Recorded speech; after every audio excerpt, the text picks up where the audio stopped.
This video is a bit more high level than the stuff I usually talk about, but I think it's pretty spot on and it's a super important topic. What we're covering today are two things that I think aspiring producers spend too much time on. But before we get into music, let's talk quickly about video games. I recently watched a really good YouTube video of this series called Extra Credits where they talked about aesthetics in game design. They made a smart observation that graphics are a means to style. In and of themselves, good graphics are good graphics. Simply that. But unless you're building a tech demo, a good game will usually not survive on good graphics alone. Of course, this was different in the past when technological advances were so mind-bogglingly significant and exponentially better than previous iterations. Anyone who's seen Final Fantasy VII turn into Final Fantasy VIII knows what I'm talking about.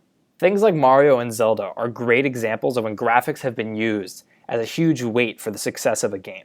However, I would argue these games are successful and memorable not simply because of the graphics, not that they were amazing. At the time they were groundbreaking, but rather that the people using the graphics understood how to design around the new potential. But the problem is that so many people focus on the hardware specs of new generation consoles and hyper-realistic graphics of next generation instead of truly important questions. Is the game good? Am I having fun playing this? We're at a point where technological returns are very diminishing. Tomorrow's graphics are not remarkably different than yesterday's graphics. I mean, it's more real, cool. Where's the TV remote? So how does this translate to music? In music, there's a couple things that I see people put way too much weight into. And those are complexity and production quality. To be blunt and to the point, complexity, like graphics, is a tool. This is a fundamental disconnect that I see occasionally. Complexity, like graphics, is a tool, not a style. I don't care how many time signatures your song has. I don't care how many synths you've layered and how intricate your effects chain is. It doesn't matter if you've successfully written a fugue or a symphony by traditional methods and incorporated it into your Bach-influenced house-titled EP, throw your wigs into air. That shit doesn't matter. Is your song good? Good. Then let's move on. Actually, I don't want to move on yet. Complexity is a means to an aesthetic, which can be super esoteric if that's the style you're aiming for, but don't confuse complexity with good. Complex music is not better than not complex music. That's like taking two sexy ass houses in sunny Boca Raton, Florida, one made with hammers and one made with complex machines, and saying the latter is better. It doesn't matter how you made it, as long as the end result is rockin'.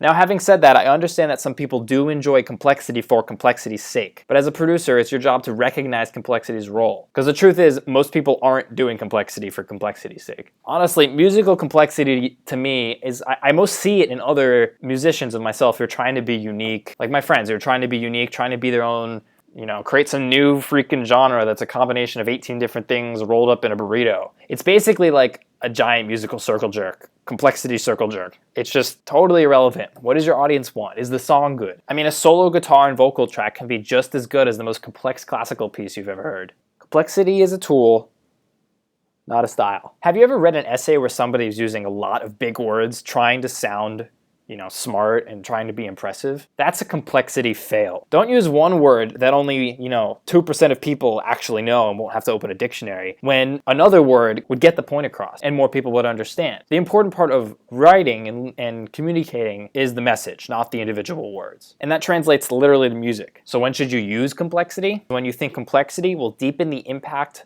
of your song's message. And by message, I just mean like the emotion and how it feels. The second point that I want to get to is production quality. I just like the finger. Production quality is more akin to graphics in my earlier analogy about video games than complexity is. Here's a newsflash. Don't use the saying newsflash. Joke aside, production quality actually means nothing. In a few years, once the obsessive circle jerking of the electronic dance music scene slows down, no one will care how sweet your mix sounds, or how deep that kick drum's hitting, dog, or how crazy you EQ'd all your synths and it looks like you freaking carved out Grand Canyon in an equalizer. The question remains, is the song good? I see two things at play here. The first thing is that production quality, like graphical quality in video games, is greatly diminishing. You might have some audio professionals say they can hear the difference, but when it comes down to it, your audience isn't going to care. We have the technology to make music that doesn't suffer from digital restrictions. 32-bit float point is more bit depth than any producer will ever really need. The second point here is accessibility. Not only is the quality of audio in DAWs excellent, but the tools to make the sounds that we use are better than ever. Anybody can shell out a few $100s and have themselves some seriously pro-sounding plugins. There's a reason Massive is so massive. It's cheap and it sounds fucking dope. Personally, don't use it, because I'm not a flavor of the month kind of guy, but the quality is there. There's a reason that it's so pervasive, that Native Instruments is so big. I mean, for a couple $100, you can have what professionals are using. Like Skrillex use that shit. You could be Skrillex. You just gotta shave your hair. So my point about the diminishing returns and the accessibility is that it's no longer a selling point. You can't sell music on tech. Until 5.1 surround sound explodes in a general consumer market, I don't think we're gonna be seeing much tech-based music selling points in the future.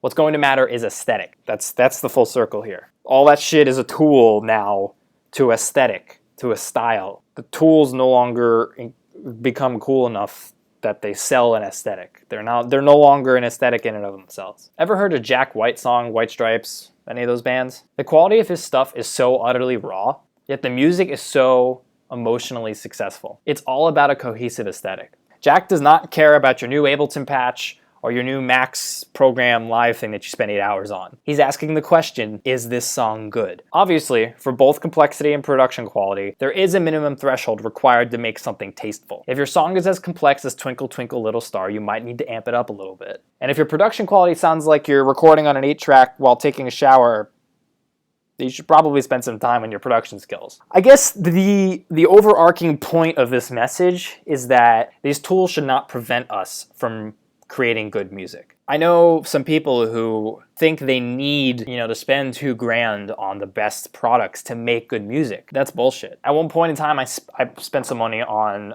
a few plugins that I knew deadmau5 used because I was trying to make some house music basically like his. Waste of time, because he has an aesthetic, and his aesthetic is his own, and it's an amalgamation of his taste and everything that he does to produce music. Those plugins alone don't make good music. You make good music. Don't let tools, don't let tech become a barrier to an aesthetic, to your personal taste. Just express yourself using what you have. Because it tends to be that the people who want those tools think those tools make the product. And that's not the truth. It's you. It's your taste. It's execution. All right, well, this is all the tea I have left. And this was a Zenchamusic that I've had for a while. And this is obviously a new mug. I guess I'll promote David's tea because they're the one right outside the office and they're awesome. This tea's good, and cheers.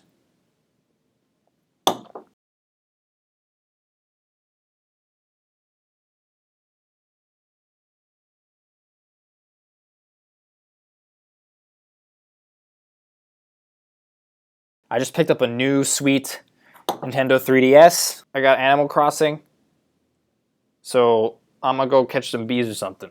Hey guys, if you really like my videos, I would love for you to head over to my Patreon page. Patreon is a new, cool website with like a super interesting fan creator dynamic. It allows the viewers or fans, you guys, to tip or donate every time someone like me, a content producer, puts out a video or a song or whatever they're making. So if you dig my videos, you can go ahead and head over there. Here's the link. I don't know if I'm doing this right. You can donate $1, $2. For those who really like my work and want to support me even further, there's higher reward tiers where I'll do things such as record a video on a topic of your choice or write a blog post, etc. Check it out again at the link in here. I totally don't know if my hands are in the right spot. Thanks for checking it out, and I'll see you later.